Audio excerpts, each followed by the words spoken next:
ndị be anyị si na ikwu amarọ ibe ezi na okenye amaghị egwu ana na ọ bụ arụrụ ana ka ọ dị na okenye ama nọdụ n'ụlọ wee wu anwa n'ọbụrụ na ọ bụ na ochie dibịa achụ àjà ọ dị ka ala ya nye ndị mmụọ n'aka na ọ bụ na ochie dibịa nwa ofeke eburu ekete tigharịwa na ọ bụ na alụ alụ nwata agwụ ọmakpunege na dibịa igbo mụrụ nze igbo mụrụ ọzọ ekene m unu anyị abatago n'ihe gbasatara omenala na ọdịnala ndị Igbo anyị ga-eneba anya n'ihe gbasara ọgwụ na dibịa irue n'efere mba ụwa ọ na-afịọ n'azụ n'ihe gbasatara ịgwọ ọgwụ na ndị dibịa mana ka anyị neba anya ihe gbasara dibịa. Who is a dibịa? Onye bụ dibịa?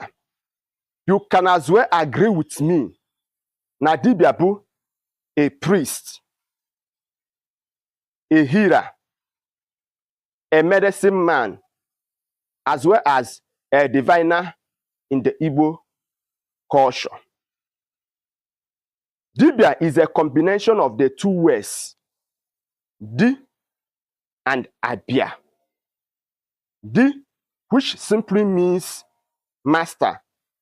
Abia is a knowledge and a wisdom. Once you combine the two words, dibia, together, it simply means the master of wisdom and knowledge. Dibia no in between humanity and God. After God Almighty, Chukwu Okike, the next people a na-enegala anya bụ dibia. Ama na o kwere gị nghọta, ngwa ka anyị neba anya n'ihe gbasara ọgwụ. Ịgwọ ọgwụ. You can do away in Igbo culture and tradition ọgwụ. Ọgwụ dị ngalaba dị iche iche, mana ndị mmadụ na-afụta nya bụ ihe as ọgwụ. Ịbịa n'ọgwụ, enwere nke eji mgbọrọgwụ na mkpa afịfịa eme, dịka onye arụ adịrọ, enye ya ọgwụ nwa. Ịbịa na nke oyibo, onye nyere mmadụ paracetamol, ọgwụ ka o nyere ya. Onye nyere mmadụ chloroquine, ọgwụ ka o nyere ya. Na ọtụtụ ihe niile a na-akpọ ha niile ọgwụ. Ịbịa n'asụsụ Igbo, a na-akpọ atịkpa ọgwụ. Mana ọgwụ kachasị egbu mmadụ bụ nsị.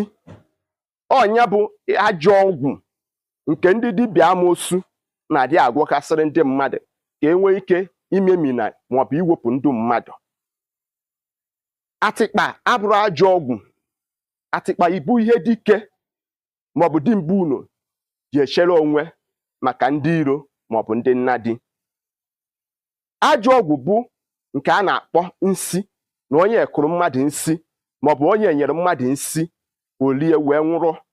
Ọnya bụ nke ndị mmadụ na-aghọtefe n'ihe gbasatara ọgwụ na ajọ ọgwụ. Ama na nkụzi ya na nkọwapụta na o doro gị anya. Mma akwụsị ebe a. Ọ bụrụ na o nwere ajụjụ maọbụ ihe ị ga-atụnyere, deela anyị ya n'ozi edemede ọ ga-eru anyị aka. Ndeewo na ị ga-achụsara m ozi a.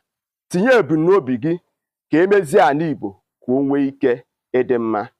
Mụnwa bụ Maazị UC asọpọtụ nsị. Ịkụ mmadụ nsị maọbụ inye mmadụ nsị.